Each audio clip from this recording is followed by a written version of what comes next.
Gabby Thomas made a statement about how she feel like coaches or athletes who've been banned before shouldn't be able to participate in that sport. She don't care. She don't care. She don't care. She put IDC, IDC, IDC. Um, I'm gonna tell you what my thoughts is on that statement because right after she tweeted out that statement, I think she or before either before or after she made a whole video about how she was almost suspended based on her three whereabouts and how she was able to prove one of them wrong, so she didn't get a whereabouts mishap um, from her time when she was at Harvard. Now, my thing is this, right? Whether you said it and you had the means to get one of your whereabouts thrown out. But if you didn't have the means to get a lawyer, or if you didn't have the means or any type of means that for that something like that to happen to challenge, you would have been suspended. You would have felt like you've been suspended unfairly, right? But you would have still fall under the pretense of suspension, meaning you couldn't, based on what you said, you wouldn't be able to run or coach or do any of those things. But only because you had the means from back that time to get a lawyer, and which you said in your video is not cheap. A lot of track athletes don't have either no lawyers or no people in those type of places or have that kind of money to pay for something like that for that to happen.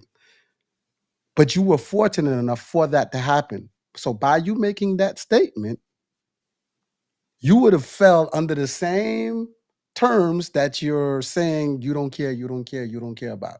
Two, when Gabby was winning, Gabby didn't say anything like this out loud. She might have said it and to herself or to people, but she never tweeted out something like this. So it comes off, perception is everything. It comes off that now that you're not winning like you used to, it comes off that you are now upset and trying to find something else to blame of why you're not winning. If they are, we know our sport is not the cleanest sport. If you were winning, that means you were beating the drug cheats anyway. So you just beat them.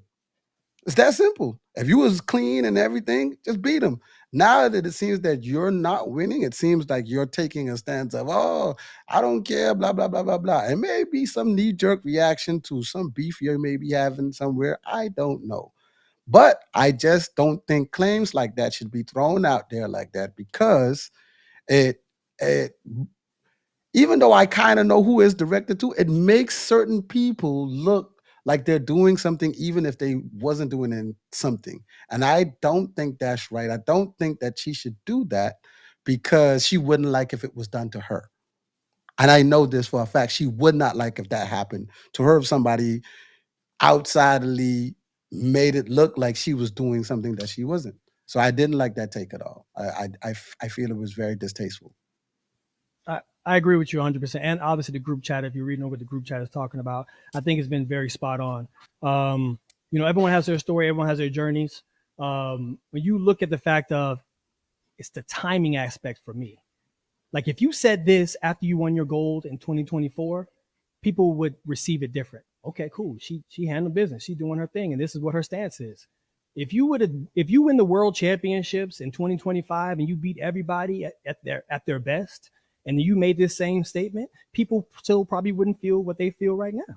But I think a lot of them are like, wait a minute, you're coming out making very controversial statements on your own, you know, and that's what you stand by, which is cool. But the fact is, it makes it look like you're taking shots at someone like a Melissa. And for Melissa to react from what they say, I don't know if it's true. Allegedly, Melissa unfollowed her as well because it's all about the timing. And in that timing right now, Melissa beat her twice, and Melissa is running and undefeated in the 100 meters. So it makes it look like the fact of what you said reverts back to Melissa and her group and everything of that nature. And I feel like you should have took a stance when you had the opportunity and you hold the golden coin in your hand. Right now, you don't hold that golden coin. You're not even running diamond leagues right now because you're over there trying to get ready for the best race of your life to be able to go out there and win the world championships. So I think it would have been better for her to just to be silent right now, work through it. And if you're frustrated, if you didn't go out here and win the world championships, speak your mind then. We can understand how frustrated you are then. But don't be frustrated mid-season when now we see you at all these events, you know what I mean, the SBs and everything else. But then when you barely make the team, now you're gonna say, well, I don't like this, I don't like that, and this is what I stand on. Okay, cool. You know, but remember, a lot of statements that we say, and we could say it from our heart, they're gonna have to age. They're gonna age good or they're gonna age bad. And right now, a lot of people are speaking against how Gabby's standing. Yeah, I mean, and in our sport, people got to realize she even explained it in a video, and I want to make this clear. I don't have a dislike for Gabby Thomas. I don't want anybody to think that. I'm speaking on the claim that she made. Our sport is so difficult. Even when she explained how we are tested and everything else, and where you have to be and everything else, it's very difficult. If you're at a small school and say you out there at Bowling Green. Bowling Green, I don't even know Bowling Green has a track team.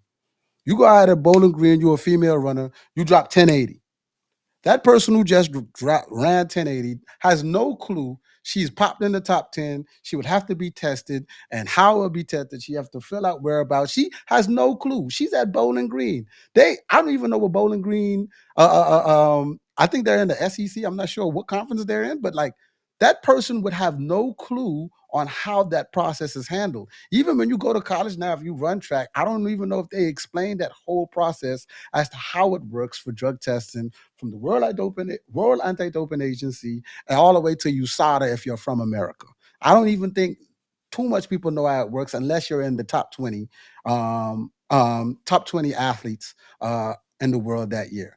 Now, Justin, you could kind of more explain some how that works to the athlete because you would definitely need more understanding because we have some kids that's cracked the top 10 or the top 20 in their lives. And I'm pretty sure they're going through a thing to where full out whereabouts. I got to say I'm going to the mall. I got to say I'm going to dinner. I got to say I'm going to Miami to see my cousins for the night. I got to do all this is something that you definitely have to stay on top of. That is very, very, very difficult to do. It's not like a one thing you hear about it, you know how to do it, and then it's over.